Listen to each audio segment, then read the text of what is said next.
Hello and welcome to the Planned Paradigm podcast, where we have inspiring conversations with amazing individuals from all around the world and look for ways to create a clean, green, and sustainable future for us, the planet, and all beings. I'm your host, Tom Simak, a fellow plant eater who strives to optimize every living ecosystem, passionate about looking after this beautiful floating rock that we call home and all the lovely creatures that dwell among it. If you're new to the show, welcome once again and consider subscribing. New interviews go live every fortnight at the moment with mini episodes every now and again in the middle. I've got plenty planned and I'm so excited to share all the episodes. Before we get started on today's episode, I wanted to quickly give you an update on what's happening with halfcut.org. Many of you will remember that a few episodes ago, I brought on Jimmy Halfcut to have a conversation about conservation, environmentalism, and halfcut.org, which is an organization that he helped found. What they were trying to do is raise $220,000 to save lot 155 of the Daintree. So I'm here to gladly report that has officially been raised. So it was an amazing effort from everyone donating the money, and the team at Halfcut did a phenomenal job through all the different facets of what had to happen. And a special shout out to the Plant Paradigm community of those who helped out raise a bit of awareness and potentially also donated to the cause. What's next for these guys is purchasing lot 157, which is adjacent to 155. So let's save more forests together. You can help out by going to halfcut.org/plantparadigm. Now, today's episode is one of many with the amazing youth ambassadors of Real Food Systems, an organization whose sole purpose is to educate the world on the dangers of climate change and how we can implement solutions. So a quick shout out to the amazing team over there who have helped foster impressive initiatives around the world. That being said, today's guest is Lana Weidgenant, an activist for climate justice and sustainable food systems. Lana's done some amazing work in her field, being part of the team that helped companies like Dunkin' Donuts and Starbucks introduce plant-based alternatives to their menu. She has led campaigns all across America promoting plant-based eating and has spoken at the UN headquarters about changing food systems as global solutions. Lana works with great organizations like 0 Hour, National Children's Campaign, Plant Dining Partnerships, and is the co-founder of Cultivate America. I can't wait to share this conversation with Lana. I will see you on the other side. Lana, welcome to the podcast. How are you going? I'm doing great. How are you? Very, very good. Thank you. Look, to be truthfully honest, when I was going through all the things you were doing, like in preparation for this interview, I was a bit taken aback because, you seldom meet people that are like so active, especially in like the climate and environmental movement. Can you give us a rundown on all the things that you're doing? I really sometimes feel like I should just choose one organization to represent at each speaking thing. But so mainly the organizations I'm involved with are, I'm a youth ambassador for Real Food Systems, as you know. I am an organizer in the Youth Climate Save movement, which is an international youth movement to address animal agriculture and climate action. I am also an advisory board member for Plant Dining Partnerships, which is an organization increasing accessibility to plant-based foods in all communities. I am also a climate activist advisor for the American Lung Association, which is working at the intersection of climate change and clean air. I am deputy director of partnerships for 0 Hour, which is an international climate justice organization led by young people for young people. I am director of outreach for the National Children's Campaign in the US, which is working on all issues that impact children and youth. Of course, climate change is one of the biggest ones.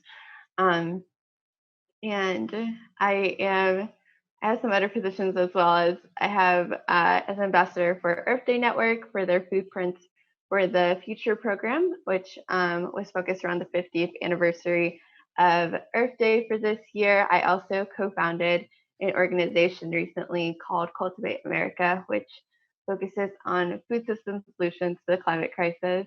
And another campaign I'm really excited about, I really want to throw in here before I wrap up, Go for it. is Food at COP, which is a campaign for climate-friendly food at the United Nations Climate Conference.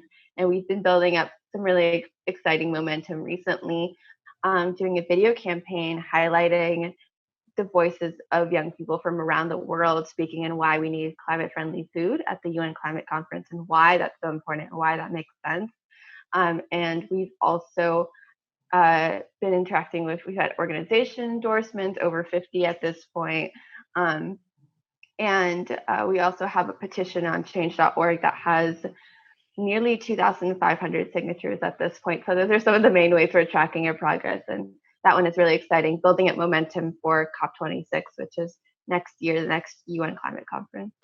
Well, you've definitely kind of thrown a spanner in the works for people who say like, oh, I don't have time to be active in climate work. And you are like, do you think, and this is an interesting conversation that I have with a lot of people, because a lot of people are quite busy, right? But do you think as a human being that lives on this planet, we have a responsibility to be doing something, anything to give back? I think we have a responsibility to do that if we're able to, which I think many people are. I think many people who might be listening are able to, and if you really care about an issue, you can make that time for it. And obviously, there are exceptions, but I would encourage everyone to get involved. And also, it makes you feel so much better once you're acting against this crisis. It makes you feel more hopeful because you're around the people who are doing something to stop it as well. So instead of sitting in eco anxiety and climate anxiety, you are actively working against this issue, right? It also helps mentally. So I think that's important as well. Yeah, for sure. And something you just touched on, eco anxiety and climate anxiety. I'm guessing I know what you're referring to. Can you give us a rundown on what that is?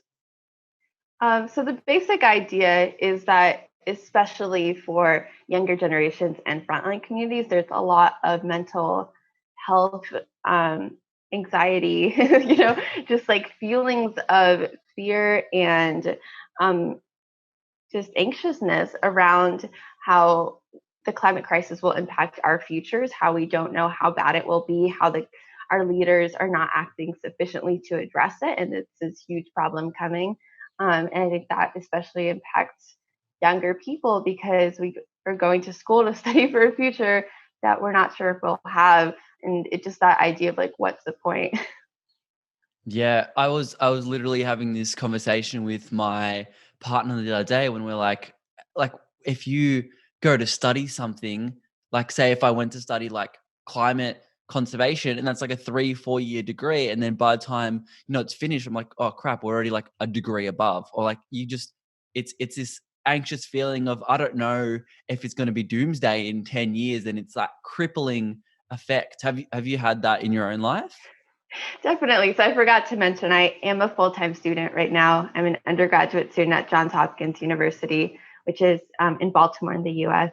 One of the main reasons I'm in the U.S. Yeah. And I feel like so often for myself and people younger than me, there's a lot of high school students in this movement as well. People are like, oh, wow, it's so great. You're so passionate about this.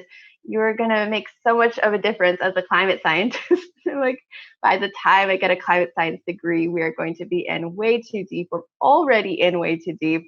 We should have acted yesterday. We need to be acting right now. We simply can't afford to wait until the young people who are quote unquote passionate about this, as many people say, passionate about maybe having a future, are old enough to have those scientific degrees, especially when the science already exists, right? Mm. When scientists agree that climate change is an issue that needs to be acted on, I don't know why we need to wait for more science to be produced. We just simply don't.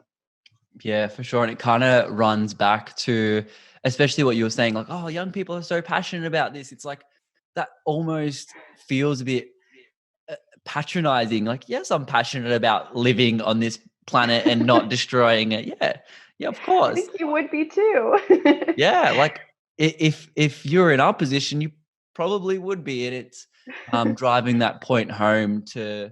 Do you think like there's quite a big gap in older people not wanting to know about climate change and things like that? The sentiment that I see a lot, even if it's like unconscious, is older generations wanting to feel like they can hand this off to younger generations. Like younger generations have got this. Like they see the momentum of the youth climate movement and they want to be like, oh, we're going to be okay. Like that is what they want to feel because that relief is great, right? You hear all these horrible things on the news. You see the youth climate movement. The instinct is to be like, oh, the young people have got it. They're going to fix everything. I can relax and I can just keep living my life as I have been. The issue is that young people don't have any positions of power. We don't have the ability to change Mm, any laws.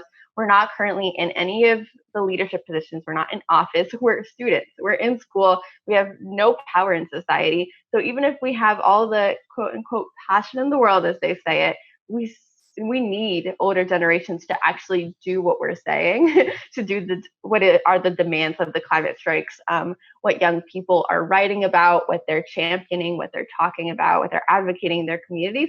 That actually has to be translated into action by people in positions of power, by people in leadership in our societies. There's just no way that we can act on the scale, on the mobilization that we need in our government and in our business sectors in time to keep irreversible climate change processes from happening just from some young people, for example, planting trees. for sure. And it's just like if we had like 100 Greta Thunbergs, like all that, and she does amazing work, but all that she can do is advise, and she does speeches at the UN, and she does all these things, but she's not, she can't put in change politically, and it's like, where was that pedestal that they gave us? Like, no, if you speak about it, it makes it better. Me telling you that climate change is bad automatically reverses climate change, and it's like, no, it's absolutely not the fact. I think we do have 100 Greta Thunbergs. Honestly, I feel like in every single country I see a headline that's like Greta Thunberg of India, Greta Thunberg of Colombia. It's like because there's school strikers everywhere. This movement is international. And I feel like so many people congratulate Greta Thunberg, but she is frustrated because none of the action has been taken yet. If you watch her speeches, she'll go to the UN and she'll yell at adults for not acting, and then they'll clap at her and they'll say, "You're so inspiring." And I feel like that really encapsulates what's been happening the last 2 years. For sure. And even like her new, I forgot the name of her new audiobook that she's got on Spotify, but she literally for an hour just drills politicians. Like, don't congratulate me, do something. And she's just, It's so clear. it's so clear. And it's so simple. I feel like it's overly complicated in a lot of different ways. She's like, no, you just do this and do that. And then, we can get on the way. Yeah, I feel like that's what a lot of youth climate activists are doing. They're just raising these issues. They're just being like, here are the solutions. Here's what you should do. But we just need you to take that step and do it. For sure. And one of these solutions to climate change is, I guess, being quite efficient with our food. And being efficient means generally consuming plant foods because they have the least effect on the environment. Now, I know you're an avid supporter of the plant based diet. What was your journey that led you to discover this lifestyle? So I actually started out in advocacy at animal protection organizations. One of the first organizations I was involved with was the Humane Society of the United States. And I started to learn mostly about how conventional industrial agriculture was an issue for wildlife conservation, for all of these different animal species. And it was also contributing to poor health in people, that antibiotics were being fed to animals in factory farms, right? CAFOs, as we call them in the United States, or just these really industrialized animal feeding operations. And they were harming our health, they were harming the environment, they were harming animals. So all of these different issues that I cared about were coming together. And I was like, this is the issue that we need to focus on. And over time, I've learned that it's especially influential because in terms of the larger system of industrialized farming, that contributes the most to methane, which is in the short term the most impactful. So if we were able to change that, we'd be able to reverse climate change a lot faster and put us on track to mitigate climate crisis overall. So we'd be able to just see those changes a lot faster, because carbon dioxide, if you change something now, you only see the impacts much later. So we'd be able to like really put ourselves back on track. So I think there's a lot of potential there for climate action. And then also in terms of individual action and what people can do, even while their leaders aren't listening yet, or while politicians aren't taking action, eating plant-based is the most impactful thing that you can do as an individual in your lifestyle. Of course, there are other impactful things as well, and we could talk about those, such as flying less or not flying, moving to driving whenever possible, moving from driving to walking or biking, not contributing to fast fashion and buying secondhand or using what you already have. But eating plant-based is actually the most impactful thing, and that has been found by various different studies, including the Eat Lancet report. There's an Oxford University study also that found that eating a plant-based diet is the most impactful thing. So I think that's really important to look at, both at a systems level in terms of big agriculture and industrialized agriculture, and also on an individual level. Both very impactful. For sure, 100% agree. And when we're talking about plant-based diet, a lot of there's a whole host of different barriers that people come across that's, I guess, mentally stopping them from adopting this kind of lifestyle. And one of those is limitation of food, or perceived limitation of food. And you are kind of helping tackle that with, from what I saw, you helped run a campaign with Dunkin' Donuts that help put a vegan item on their menu. How did you even do that? Especially the brand that big. What holes or loopholes did you have to jump through? So the main driver of the campaign was a petition, and I feel like that's where we really caught their attention. So I started a petition on change.org, and I basically put as decision makers on that petition the entire board at Dunkin'. And I set it up so that every single time we got a signature, they would get emails, which I'm sure they filtered out at some Oh point. my God, But yeah. So annoying. You are the worst, I'm the worst. but the best. Depends which side you're on. Yeah. But ultimately it worked. But so aside from that, I also would send them regular emails, and I'd be like, hello, look how many signatures we have. Look at this media attention we got. Things like that. And so that was that was one way. And then the petition itself was consumer led as well. So it focused on my experiences personally, and then as I focused on gathering more signatures for the petition, that was a way of people commenting and saying that they agreed with my experiences, which is something that I found works pretty well on change.org, and also in petitions in general, having that more personal focus. And then I also included statistics and why it made business sense for them, talking about, for example, the success of the Beyond Burger, how the IPO has just blown up, different things like that, giving examples of their direct competitors who have been offering these items, talking about how if there's just one person, a friend group, for example, who eats plant-based or is trying to eat better for the environment or for animals or whatever their reason is, if you don't have at least one option that's already not making you a place that most people can go to, as these consumer interests are changing and highlighting that change, especially for the areas that we were focusing on, which was the US. And we definitely have statistics on how nearly 40% of consumers are actively trying to eat more plant-based. So things like that. And I was able to ultimately get close to 15,000 signatures. Wow. Wait. No, we got more than that. No, it was nearly 20,000 signatures. Yeah, it was nearly 20,000 signatures at the end. Wow. Before, oh my gosh, it's been a year and I'm already forgetting.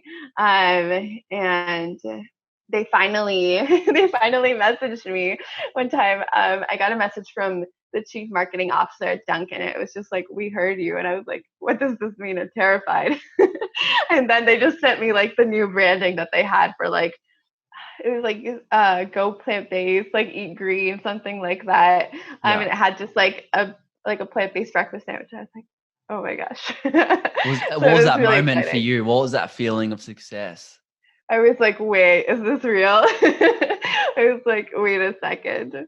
They're pulling Is my this leg. They're sending me junk emails like I did to them. It wasn't junk emails. It was real. There was a real petition. No, but poor Duncan people. So I'm glad they listened and they weren't just like, screw this girl. And it was really exciting experience. Um, Ultimately, the official Duncan Instagram also contacted me and they sent me like this ridiculous like gift box. They were just like, thanks for like being so passionate about plant-based options at our locations or something like that. We want to send you like gifts. And I was like, okay. And then they sent me like this robe that just said like what was it? Like they're plant-based like at Dunkin' or something. And I was just like, this is A the most robe. ridiculous Awesome. gift you could have given me. It was almost like a backhand gift. Like, you're never going to use this, but here you go.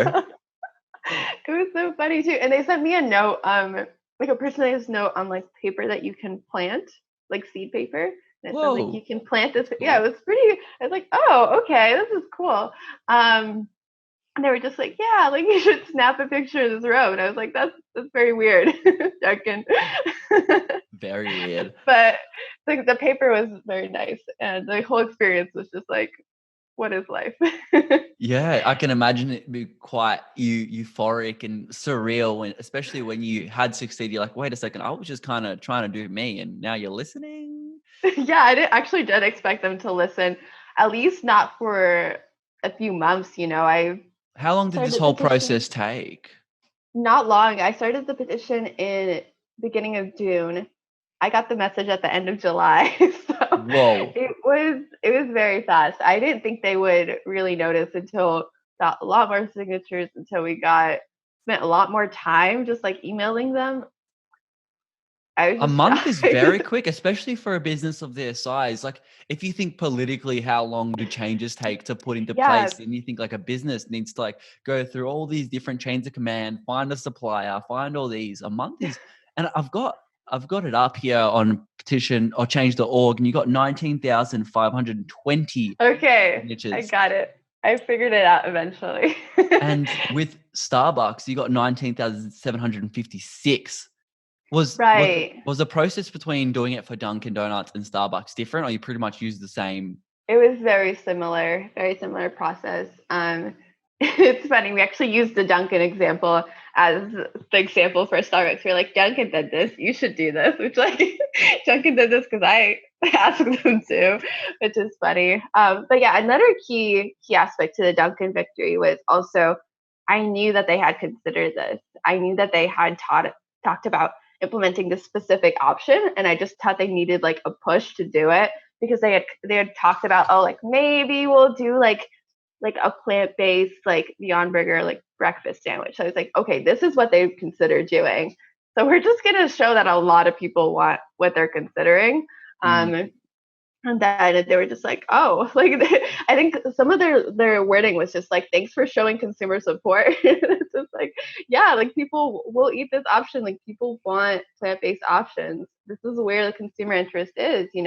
So many people, like we were talking about eco anxiety, wanting to do what they can in ways that are comfortable to them, that are similar to what they used to, like that are nearby to them, do things that are better for the environment and what is accessible. And this is just an easy way to start. It's just like through the locations that we know, through the establishments that are already in our neighborhoods, starting to bring in those ideas.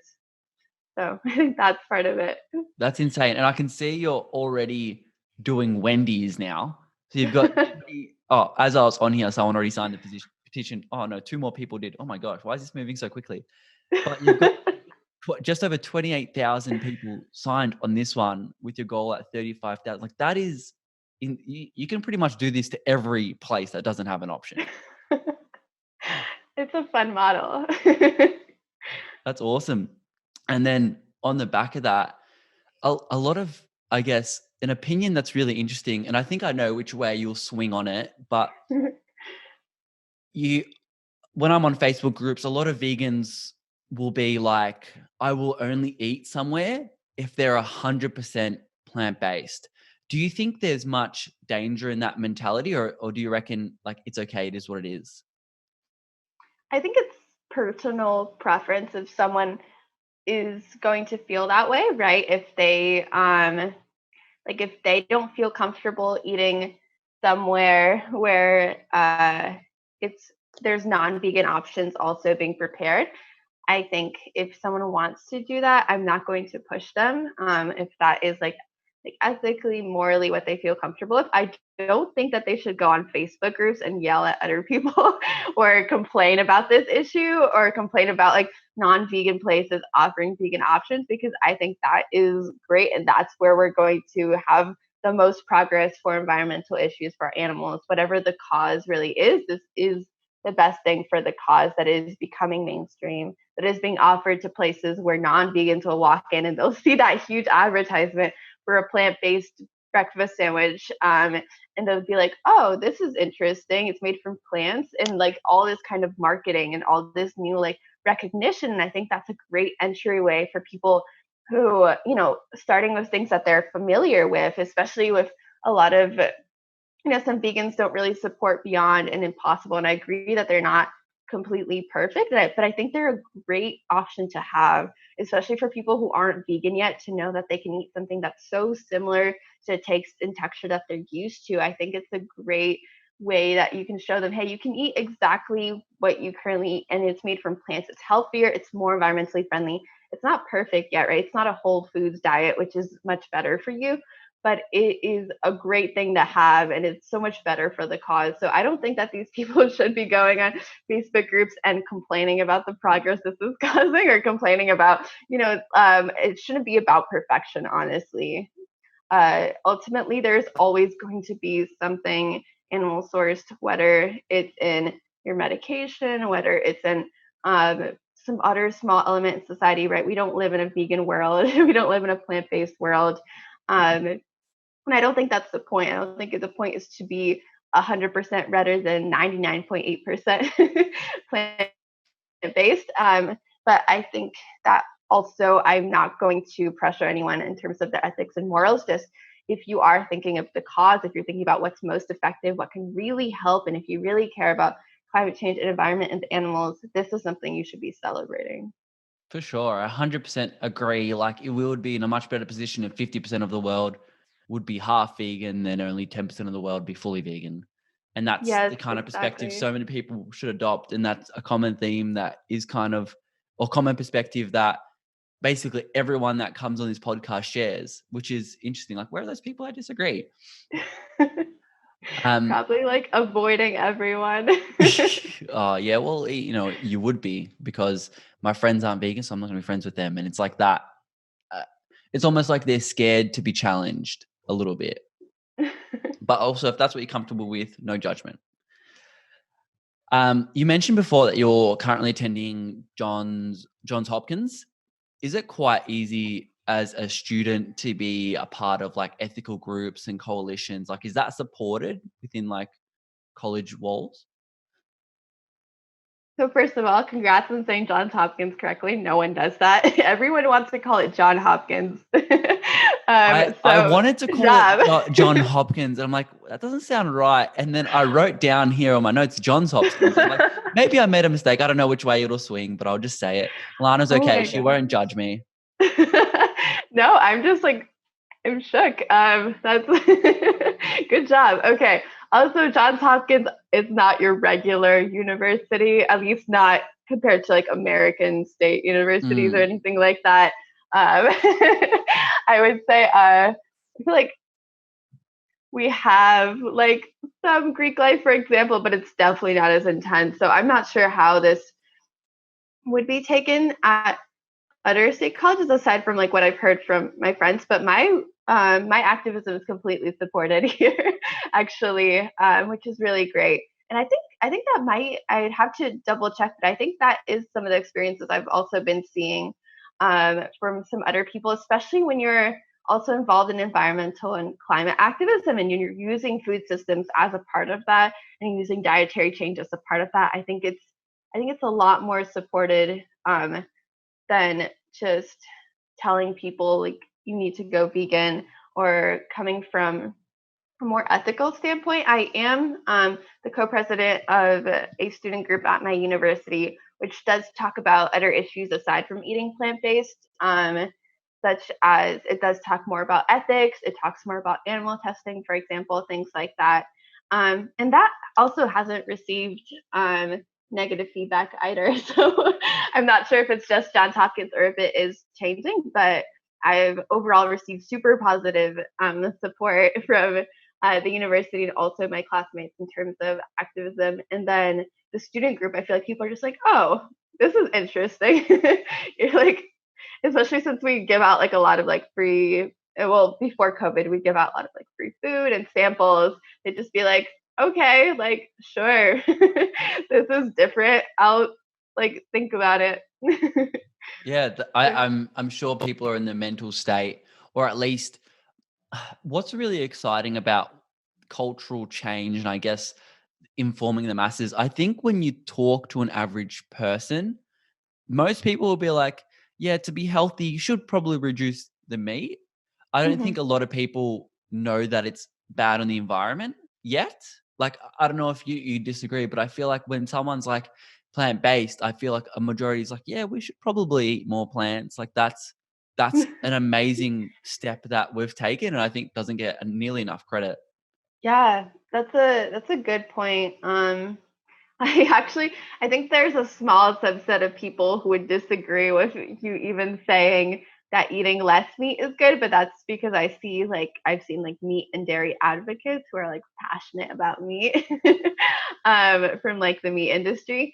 But I think for the most part, most people agree like, yeah, like reducing meat consumption makes sense. And I think there is being more awareness raised about the environmental reasons, especially among younger students. I feel like a lot of the people that come into my university interested in what we're doing around plant based have been coming to us from an environmental standpoint, which I don't think was the case. Um, what I've been hearing from some of the faculty who have worked on like Meatless Mondays, for example, that wasn't the case 5 to 10 years ago, where all the concerns were ethical and people weren't considering dietary change because of the environment. And now a lot of young people are coming to us like, I am scared about climate change. I want to do something that's better for the environment. That's why I'm interested in what you're talking about in terms of eating more plant based. I wonder if it's like the urgency, like when you compare the urgency that we have now to like 5, 10 years ago, I guess it was, while it was still quite front of mind, it wasn't as bad as, hey, we have like 7 to 10 years before like, crap's really on the fan and we're like struggling. We need to learn how to swim, like all that kind of stuff. But on the topic of climate change, we'll switch gears here. Can you describe what it is exactly? So climate change is basically changes in weather patterns for the long term. So whereas weather would be like a hotter day or a colder day, climate would be over 10 years, the degrees are increasing. So it's patterns that you see over a long period of time, and it's especially being caused by greenhouse gases, which are kind of like this blanket of gases around the earth that are keeping the earth warmer and warmer as more gases accumulate there, and it's just wrapping us in this like atmospheric like warmth. So just a basic idea of what's going on, and that's going to cause more extreme weather, more rising sea levels, more rising temperatures as well, and we're going to see a lot of the key is not just like hotter days. It's hotter over time, which is going to cause a lot more extremeness in terms of hurricanes, in terms of droughts, and other just extreme weather. Yeah. How do you like, because you'd know a lot more about this, but how do you measure climate change? So there's different ways that climate change is measured. I think one of the main ones that people have been looking at is, of course, the temperature change. In terms of, I think a key measurement is the 1.5 degrees Celsius and the 2 degrees Celsius, right? Those are key benchmarks by which we're going to see worse and worse conditions at 1.5 degrees. We'll already see some at 2 degrees Celsius. It'll be really bad increase from pre-industrial levels. So before we really started emitting a lot of human-caused carbon dioxide, the parts per million of carbon dioxide is also another major measurement. And if you know the group 350.org, which is another climate organization, they're talking about keeping it at 350 parts per million. Now we're at over 400 parts per million already in our atmosphere, which is the most that we've ever had before. That's insane. And a lot of the time it's also we're measuring, and we've got like this carbon budget. Carbon budget is, so when the IPCC, the Interplanet, I can't even say their full bloody name, they essentially, what they've given us is a budget of carbon that we can emit as a human society before we hit that 1.5 to 2 degrees. So they've basically come across and said, we've got 400 billion tons of carbon left, and that's how much we can emit going our current pace before we hit the 1.5 to 2 degrees. And so when they've gone and made that, we know that, okay, we roughly emit 40 to 60 billion tons of carbon a year. So we know that we have 7 to 9 years left. And that's, I guess, the simplest way I've ever seen anything explained of how many years we have left and why. And then from there, what's really useful is you can be like, okay, when you know you have like 40 billion tons of carbon per year that's emitted, you can, everyone, or it's, they can find out how much carbon is emitted per, I guess, event or per industry, because everything's got a carbon footprint. So we know, okay, we have to stop the Australian bushfires, which happen every year, because that emits roughly 300 to 400 million tons of carbon every year just from the fires. And so that's a really nice way of looking at what and how long we have left and how we can kind of reverse that. And you can look at the biggest things and just work your way backwards. So yeah. Thank you. Yeah, I think that's why COP is so important. The Why, UN what Climate is Conference. COP? Yeah, the United Nations Conference of Parties, or the Climate Change Conference, because that's when countries come together and they say, this is my commitment, this is how much I will emit in terms of greenhouse gases, this is how much I'm going to reduce, because I think that's the most effective way. Like, for example, the Paris Agreement, right? Where countries set their NDCs, or nationally determined contributions, and that's where they figure out, like, this is how much I'm going to decrease. And obviously the countries that have contributed more, such as Western countries, more what's called first world countries, have to cut that more than developing nations and what's called third world nations or developing countries. So I think that's a really a great way to like see us actually be put on track and see leaders actually make commitments. We'll have to see if they'll actually commitments live or up to their broken commitments. promises, either or.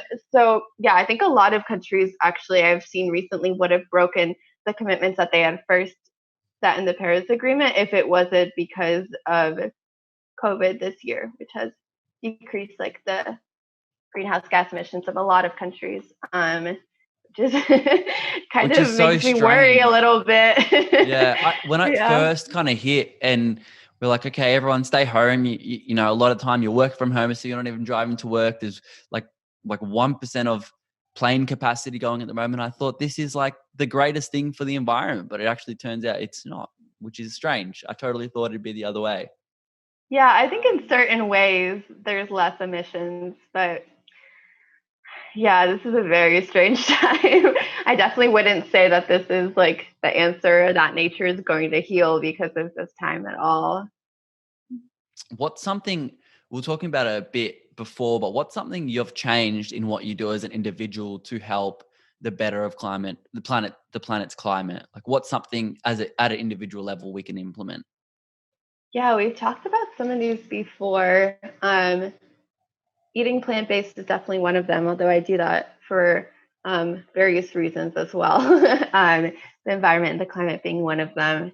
I also mentioned buying secondhand if you really need to buy something, or using what you already have. So basically, alluding to the greenhouse gas emissions that come from the fast fashion industry, which is also a huge problem. I think that's another way that people can take another individual action that does have an impact, more than like avoiding plastic straws or something small like that. I think the fast fashion industry is another big one to definitely keep an eye on. And if you see a store that is mass producing a bunch of items that are for very cheap, and just turning them out, that means there's got to be something going on in terms of greenhouse gas, in terms of labor exploitation. It's just completely unnatural. So if you are going to buy something that you're going to, if you absolutely need to, something you're going to use for a very long time, or the best thing is to use what you already have, or buy from like a thrift store, like a secondhand store. And then another big one is transportation. And so I only buy thrifted items at this point, which are secondhand. And also, um, I have, well, before COVID, I was using public transportation as much as I could, which is, of course, a privilege in the area that I'm currently in. Attending college, you can access pretty much anywhere by bus or by train, which is really great, and not the case at all where I lived just a few years ago. So, obviously, that's also something that is not accessible to everyone, but given where that I was able to do that, I was really focusing on using that to get where I was going. And also, if I had to, I need to look into this one more in terms of car versus plane if you're traveling for a long distance. But at least for like shorter trips where didn't need to fly, I was avoiding that as much as I could. Yeah. Something I'm actually looking into, and truth be told, I haven't found the right answer, but because we travel quite a bit, we're looking into how to offset that carbon, and different organizations that do that. For example, you put in where you flew to. So if you go in like Melbourne to Paris, where's your stop or whatever, and it actually calculates how much carbon that roughly emitted per person, Mhm. and it kind of says what you need to do to offset that, like how many trees you have to plant, what actions you have to take. And that's a really cool thing. I'm Oh, excited for that to expand. I don't know many organizations that do it. So if someone does, definitely shout out, because it's something that is, I think, really cool, and a creative way to, because nobody's going to stop traveling, but you can offset that, which is awesome. wow. Okay, that's really interesting because I had looked into offsets for flying before because I was curious about that, and I had just seen like you could like pay money for like some kind of, I don't, for like some kind of work that would like directly offset it. I don't remember by doing what, but that's really interesting that they tell you like actions you can do, like planting trees or something like that. Yeah. Well, otherwise you can pay an organization to plant trees and stuff like Oh, that. okay, maybe that's what that was. I just Well, remember it was like pay extra money, and I was like, ah. oh my God, yeah, I have to buy a plane ticket, then offset it. No, there's so many ways. And what I've been thinking about is, because you've got like these organizations like Half Cut, where I've got half a beard, they buy back rainforests and donate it to, so they buy back from developers and they donate it to the national park for the First Nations people to look after. So that's a way you could also offset, and working through a lot of these environmental charities. And you could probably justify offsetting it by donating to I guess, climate protests to help fund their awareness things. And there's probably like 101 different ways to do it. And I'm excited. It just needs to be more. Like, it's quite confusing and complex, and algorithms, and oh, Yeah, yeah. Offsetting is definitely something that I don't think enough people look into. I think I've seen some like larger groups, like for example, the UN when they had a youth climate summit ahead of their general climate summit last year, which is really interesting. And they flew out some young people from around the world to attend, and those were all offset tickets because I think otherwise it would just look bad to have like a climate summit where you're yeah, contributing to commit to large that. amounts of greenhouse gases. Yeah. Was that, yeah, that's definitely the smartest way to go. Mhm. Um, in terms of like, I know you've done a bit as well, or doing some climate change and organizing, protesting like around that topic. Have you learnt much, and do you find it quite scary fighting for something that's quite controversial?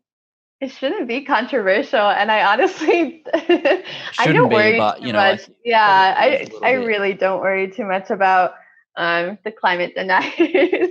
I feel like they're not the problem. I mean, okay, they are the problem. Let's make that clear. They're not a problem we're focusing on. That's that's kind of how it, because people who just won't listen to science, they're not going to really listen to you very easily either. And I feel like that energy could be expended elsewhere. So I think it's better to provide actionable items for people who are concerned but don't know where to get started or don't know what to do, and just plug them into action and create entry points for them.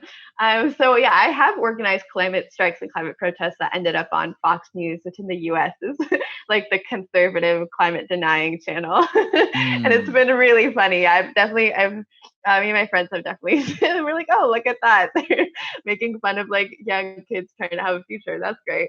um I I take it with a grain of salt. I just laugh at it. But yeah. So when you were interviewed for CGTN's news special, were you quite worried that you'd get kind of pushed in the client and they were kind of being quite biased towards the questions that they were asking you? No, I didn't think they would. I felt like it was just like a general support of the youth climate strikes. Those, I think the climate strikes movement is a very interesting dynamic, like we were talking about earlier. They are generally supported by older adults as a concept, young kids, youth, young people, being involved in climate action and fighting for the planet. How wonderful. It's almost like cute. Yeah. Have you learned anything in organizing these events and protests that you would say is solid advice for someone who's looking to get into that side? I would say that one of the main things I learned, because I've been worried about climate change and I've known it's an issue for a long time, but it took me so long to get involved because I felt like I wasn't the perfect person to be in this movement. I didn't know like what I could really like add, which is a horrible mindset. Mm. I wasn't sure that I was the person to lead in this area or to really get involved. And I think that's not at all the right way to approach this. Like we need as many people involved as we can get, and that really anyone can message, especially smaller organizations like local organizations in your area. Like if you message them about getting involved, like they need as many people as possible. If you message a larger organization like Zero Hour, it might be a little bit harder for us to get back to you because we do have a larger following. But if you, for example, see activists like featured on the social media, you can message activists from the organization. I've had people do that before, and I promise you, we want you involved in this movement. Um, so I think that just taking that initiative to, even if it means getting started in your local community first, at your school if you're a student or your university, and also just reaching out to these larger movements, especially if there's one you're especially interested in. I had someone recently ask me about getting involved in real food systems, and I just plugged them in with the people there.